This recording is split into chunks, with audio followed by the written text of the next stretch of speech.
राधे राधे मेरे प्यारे भाइयों बहनों माताओं व बंधुओं। संस्कार की बातें चैनल में आपका स्वागत है। बंधुओं, आज बड़ा सोमवार मैं आपके लिए लाई हूँ सोमवार की कथा, जिसे सुनने मात्र से भगवान शिव और माँ पार्वती की कृपा आप पर बरसने लगेगी। बंधुओं, यदि आपने हमारे चैनल को अब तक सब्सक्राइब नहीं किया तो जरूर करें और बेल आइकन दबाना ना भूलें, ताकि आपको हमारी आने वाली सभी वीडियोस की जानकारी सबसे पहले हो सके। बंधुओं, वीडियो को पूरी सुनने के बाद कमेंट बॉक्स में जय शिव शंकर भोलेनाथ जरूर लिखें। बोलो शिव शंकर भोलेनाथ की जय हो। एक समय भगवान शिव माता पार्वती के साथ मृत्युलोक में भ्रमण करते करते विदर्भ देश में अमरावती नाम की अति सुंदर नगरी में पहुंचे। उसमें वहां के महाराज का बनाया हुआ अति सुंदर शिव जी का मंदिर था। कैलाशपति अपनी धर्म पत्नी के साथ उस मंदिर में निवास करने लगे। एक दिन माता पार्वती अपने प्राण प्रिय को प्रसन्न देख मनोविनोद करने की इच्छा से चौसर खेलने लगे। उसी समय मंदिर का पुजारी मंदिर में पूजा करने आया।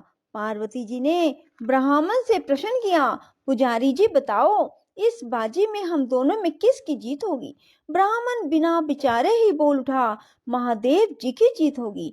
थोड़ी देर में बाजी समाप्त हो गई और पार्वती जी की विजय हुई। पार्वती जी ने ब्राह्मण को कुपित होकर कोढ़ी होने का श्राप दे दिया। कुछ समय में पार्वती जी के श्रापवश पुजारी के शरीर में कोढ़ पैदा हो गया और वह अनेक प्रकार से दुखी रहने लगा। इसी तरह से कष्ट पाते पाते बहुत दिन बीत गए। एक दिन देवलोक की अप्सराएं शिव जी की पूजा करने उसी मंदिर में पधारी और पुजारी से रोग का कारण पूछा। पुजारी ने निसंकोच सब बात उनसे कह दी। तब वे अप्सराएं बोली, हे पुजारी, अब तुम अधिक दुखी मत होना, भगवान शिव जी तुम्हारे कष्ट को दूर कर देंगे। तुम सब व्रतों में श्रेष्ठ जो षोडश सोमवार व्रत है उसको भक्ति के साथ करो। तब पुजारी अप्सराओं से हाथ जोड़कर विनम्र भाव से षोडश सोमवार व्रत की विधि पूछने लगे। अप्सराएं बोली, जिस दिन सोमवार हो उस दिन भक्ति के साथ व्रत करें, स्वच्छ वस्त्र पहने, आधा किलोग्राम गेहूं का आटा लें, इसके 3 भाग करके चूरमा बना लें, घी, गुड़, दीप, नैवेद्य, पूंगी फल, बेलपत्र, जनेऊ, चंदन, अक्षत, पुष्प आदि के द्वारा प्रदोष काल में भगवान शिव का विधि से पूजन करें। इसके बाद चूरमा में से 1 भाग शिव जी को अर्पण करें, बाकी के 2 भाग शिव जी का प्रसाद समझकर उपस्थित जनों में बांट दें और आप भी प्रसाद ग्रहण करें। इस विधि से 16 सोमवार व्रत करें। इसके बाद 17वें सोमवार के दिन 1.25 किलोग्राम गेहूं के आटे की बाटी बनाएं, तिल में तदनुसार घी और गुड़ मिलाकर चूरमा बनाएं, शिव जी का भोग लगाकर उपस्थित भक्तों में बांटें। पीछे आप भी परिवार सहित प्रसाद लें तो भगवान शिव की कृपा से उनके मनोरथ पूर्ण हो जाएं। ऐसा कहकर अप्सराएं स्वर्ग को चली गई। ब्राह्मण ने यथाविधि षोडश सोमवार व्रत किया और भगवान शिव जी की कृपा से रोग मुक्त होकर आनंद से रहने लगा। कुछ दिनों के बाद जब फिर शिव जी और माता पार्वती उस मंदिर में पधारे, ब्राह्मण को निरोग देख पार्वती जी ने ब्राह्मण से रोग मुक्ति का कारण पूछा। ब्राह्मण ने 16 सोमवार व्रत कथा कह सुनाई। अब तो पार्वती जी अति प्रसन्न हो ब्राह्मण से व्रत की विधि पूछकर व्रत करने लगी, जिसके कारण उनके रूठे हुए पुत्र स्वामी कार्तिकेय स्वयं माता की आज्ञाकारी हुए। कार्तिकेय को अपने विचार परिवर्तन का रहस्य जानने की इच्छा हुई और माता से बोले, हे माता जी, आपने ऐसा कौन सा उपाय किया जिससे मेरा मन आपकी ओर आकर्षित हुआ? तब पार्वती जी ने षोडश सोमवार व्रत कथा कहकर सुना दी। तब वे बोले, इस व्रत को मैं भी करूंगा, क्योंकि मेरा एक ब्राह्मण मित्र बहुत दुखी दिल से परदेश गया है, हमें उससे मिलने की बहुत इच्छा है। तब कार्तिकेय ने इस व्रत को किया और प्रिय मित्र मिल गया। मित्र ने आकस्मिक मिलन का भेद कार्तिकेय जी से पूछा तो वे बोले, हे मिस, हमने तुम्हारे मिलने की इच्छा करके 16 सोमवार का व्रत किया। कार्तिकेय जी के उस ब्राह्मण मित्र को अपने विवाह की बड़ी इच्छा हुई। उसने कार्तिकेय जी से व्रत की विधि पूछी और यथाविधि व्रत किया। व्रत के प्रभाव से जब वह किसी कार्यवश विदेश गया तो वहां के राजा की लड़की का स्वयंवर था। राजा ने प्रण किया था कि जिस राजकुमार के गले में सब प्रकार से श्रृंगारित हथनी माला डालेगी, मैं उसी के साथ उसका विवाह करूंगा।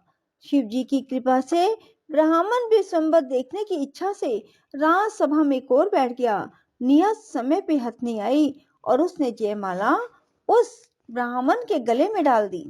राजा ने प्रतिज्ञा के अनुसार बड़ी धूमधाम से अपने कन्या का विवाह उस ब्राह्मण के साथ कर दिया। ब्राह्मण को बहुत सा धन और सम्मान देकर संतुष्ट किया। ब्राह्मण सुंदर राजकन्या पाकर सुख से जीवन व्यतीत करने लगा। एक दिन राजकन्या ने अपने पति से प्रश्न किया, हे प्राणनाथ, आपने ऐसा कौन सा भारी पुण्य किया जिसके प्रभाव से हथनी ने सब राजकुमारों को छोड़कर आपको वरण किया? ब्राह्मण बोला, हे प्राण प्रिय, मैंने अपने प्रिय कार्तिकेय जी के कथन अनुसार 16 सोमवार का व्रत किया, जिसके प्रभाव से मुझे तुम जैसे स्वरूपवान लक्ष्मी की प्राप्ति हुई। व्रत की महिमा सुनकर राजकन्या को बड़ा आश्चर्य हुआ। वह भी पुत्र की कामना से व्रत करने लगी। शिव जी की दया से उसके गर्भ से एक अति सुंदर, सुशील, धर्मात्मा, विद्वान पुत्र हुआ।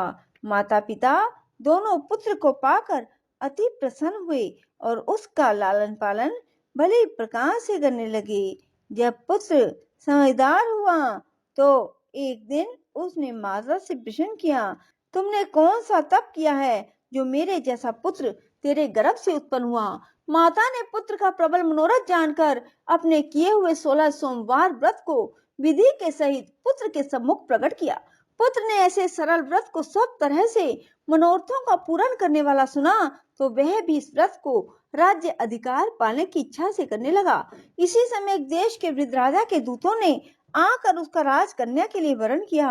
राजा ने अपनी पुत्री का विवाह ऐसे सर्व गुण संपन्न ब्राह्मण युवक के साथ करके बड़ा सुख प्राप्त किया। वृद्ध राजा के देवलोक पधारने से यह ब्राह्मण बालक गद्दी पर बिठाया गया, क्योंकि दिवंगत भूप के कोई पुत्र नहीं था। राज्य के अधिकारी होकर भी वह ब्राह्मण पुत्र अपने 16 सोमवार व्रत को करता रहा और इस प्रकार इस लोक में सभी सुख भोगकर अंत में मोक्ष को प्राप्त हुआ। सोमवार और 16 सोमवार के व्रतों की इतनी महान महिमा के कारण ही यह व्रत इतना प्रसिद्ध हुआ, जो सबके मनोरथ सिद्ध करने में समर्थ है। राधे राधे, जय श्री कृष्णा। बंधुओं, यदि आपको हमारी वीडियो पसंद आए तो इसे लाइक करें और शेयर भी जरूर करें। धन्यवाद।